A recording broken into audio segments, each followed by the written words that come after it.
السلام علیکم ورحمۃ اللہ وبرکاتہ۔ آج میں آپ بھائیوں کے لیے ٹریڈنگ ٹاپک، جیسے کہ آپ کو پتہ ہے فلسطین میں جو ظلم ہو رہا ہے سب کو پتہ ہے۔ فلسطین اور اسرائیل کی جنگ کے بعد کیا ہونے والا ہے؟ پروفیسر ڈسائے احمد کی بڑی پیشن گوئی، کیا پاکستان اور انڈیا آپس میں ٹکرا سکتے ہیں؟ کہتے ہیں بینک تک بہت جانتے ہیں اس بیان میں کیا جو اتنا ظلم اسرائیل نے فلسطین پر کیا ہے، کیا بڑی جنگ لگ سکتی ہے؟ اس جنگ کے بعد کیا کچھ ہونے والا ہے؟ کہتے ہیں بینک تر بہت جانتے ہیں ڈاکٹر صاحب من کے اس بیان میں۔ یہ ہماری کمٹمنٹ ہے مذہبی یہودیوں کے ساتھ کہ ہم یہاں پر جو ہے ٹیمپل بنائیں گے، تھرڈ ٹیمپل، ہیکل سلیمانی کی تیسری مرتبہ تعمیر یہاں ہوگی۔ لیکن ظاہر بات ہے فلسطینی کیسے مان لیں، مسلمان کیسے مان لیں؟ یہ ہے وہ چیز کہ جس کی وجہ سے وہ سارا معاملہ ناکام ہوا۔ ویسے مجھے یقین ہے کہ اگر فلسطینی مان بھی لیتے تبھی یہودی جو ہے جس طریقے سے اسحاق ربیون کو اس نے قتل کر دیا تھا تو یہ اس کو بھی یہود باراک کو بھی قتل کر دیتے، اور وہ کسی صورت تسلیم نہ کرتے کہ یہ یروشلم جو ہے یہ انڈیوائیڈڈ سٹی نہ رہے بلکہ ڈویژن ہو جائے اس کی، اور صرف مغربی حصہ ہمارے پاس رہ جائے اور مشرقی جو ہے عربوں کے پاس، کبھی تسلیم نہیں کرتے، مر جائیں گے۔ اب دیکھیں اس وقت شکل کیا ہے۔ میرا اندازہ یہ ہے کہ اب جو مذہبی یہودی ہیں ان کے صبر کا پیمانہ لبریز ہو گیا ہے، اور اب ایک مڈ وے آدمی اس وقت وہاں پر آ گیا ہے، ٹوپی والا۔ اگرچہ وہ پریکٹسنگ یہودی اس طرح کا نہیں ہے، داڑھی والا نہیں ہے، زلفوں والا نہیں ہے وہی کوٹ پینٹ والا، لیکن یہ کہ اوپر رکھتا ہے ایریل شرون، اور انتہائی سفاک، جس نے کہ فلسطینیوں کے 2 کیمپ ایسے اڑائے تھے جیسے کہ چیونٹیوں کا ہو لشکر اور ان کو پاؤں تلے رون دیا جائے، اس طریقے سے ختم کیا تھا۔ بہت بڑا قاتل، مرڈرر وہ وزیر اعظم، اور اب جو ہے ان کے صبر کا پیمانہ لبریز ہو گیا ہے۔ اب ان کا فیصلہ یہ ہے کہ انہیں 3 بڑے بڑے قدم اٹھانے ہیں۔ نمبر 1، فلسطینیوں کا خاتمہ، ایتھنک کلینزنگ۔ اگر یہ فلسطینی رہتے ہیں یہاں پر تو اگر 10 ہم ان کے ماریں گے تو 2-3 یہ ہمارے مار دیں گے، تو اسرائیلی کی جان تو بہت قیمتی ہے، یہ تو خیر 1000 بھی مر جائے تو کوئی بات نہیں، یہ تو کیڑے مکوڑے ہیں، جنٹائلز ہیں، گوئمز ہیں، یہودی وہ مر گئے، لہذا ان کا کنٹا بکاؤ، اب ان کو ختم کرو۔ وہ اشتہار شاید آپ کے نظروں سے گزرا ہوگا جس میں نے یہ الفاظ لکھے ہیں کہ بوسنیا کی ایتھنک کلینزنگ جو ہے ماند پڑ جائے گی، اور جو کچھ ایتھنک کلینزنگ ہوئی تھی 500 برس قبل ہسپانیہ میں، اس کا نقشہ آپ دیکھیں گے دنیا میں۔ اس وقت کیا ہوا تھا؟ عربوں کو، مسلمانوں کو یا جلا دو، قتل کر دو، یا جہازوں میں ان کو ڈمپ کر دے اور لے جا کر شمالی افریقہ کے ساحل کے اوپر اتار دو اور ڈمپ کر دو۔ ایک بچہ بھی نہیں رہنے دیا تھا ہسپانیہ میں۔ 1492 میں سقوط غرناطہ ہوا ہے، اور اس کے بعد 10 سال کے اندر اندر ایک ایک بچہ مسلمانوں کا ختم کر دیا۔ یہ ہے فیصلہ ان کا۔ اب بہت بڑا قدم وہ اٹھانے پر مجبور ہے۔ کب تک آپ رہیں گے؟ ہمارے لوگ مارتے ہیں، 16 نوجوان ہمارے مار دیے، لیکن آج گھر تھا اس میں ایک چلا گیا فلسطینی، بم اپنے جسم سے باندھ کر وہاں اڑا دیا، خود بھی اڑ گیا، 16 ان کے نوجوان اڑ گئے۔ لہذا یہ چیز ان کے لیے ناقابل برداشت ہے، ان کے صبر کا پیمانہ اب لبریز ہو رہا ہے۔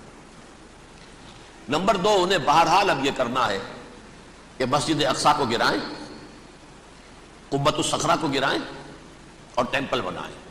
یہ انتفاضہ جو اب شروع ہوا 1 سال پہلے سے، یہ شیرون نے دورہ کیا تھا، مسجد اقصی میں گیا تھا، اور اس نے 3rd ٹیمپل کی تعمیر کے لیے ایک پتھر جو ہے بنیاد کا پتھر رکھنے کا ارادہ ظاہر کیا تھا، جس پر فلسطینی نوجوان اٹھے، وہ اینٹیں لے کر اور روڑے لے کر، اور اس وقت سے یہ سلسلہ چل رہا ہے۔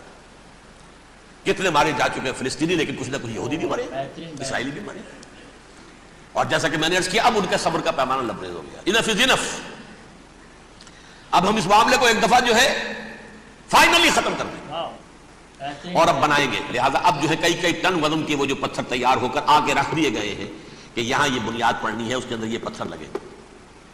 بلکہ ایک لطیفہ بھی مجھے یاد آیا ہے، یہ کوئی 30 سال پرانی بات ہے۔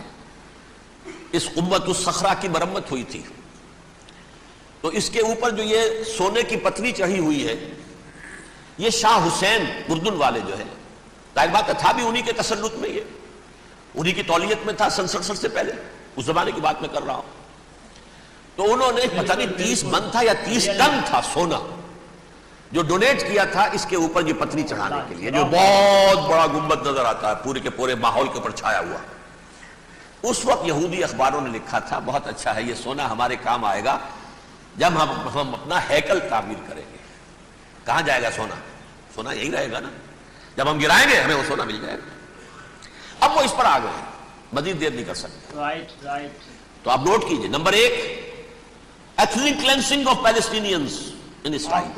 Of course. Number 2 demolition of the Aqsa Mosque and the Qubbat al-Sakhra. Number 3 امریکہ کو الٹیمیٹم، تم اب اپنے ٹانگ درمیان میں مت لڑاؤ، اور اس کے لیے دھمکی، اگر تم نے ہمارے معاملے میں رکاوٹ ڈالی تمہاری اینٹ سے اینٹ بجا دیں گے۔ نیتن یاہو نے یہ کہا تھا میں واشنگٹن میں آگ لگا دوں گا۔ یہ انہوں نے امریکہ میں عظیم ترین دہشت گردی کر کے امریکہ کی ایڈمنسٹریشن کو، انتظامیہ کو یہ دھمکی دے دی ہے کہ باز آ جاؤ۔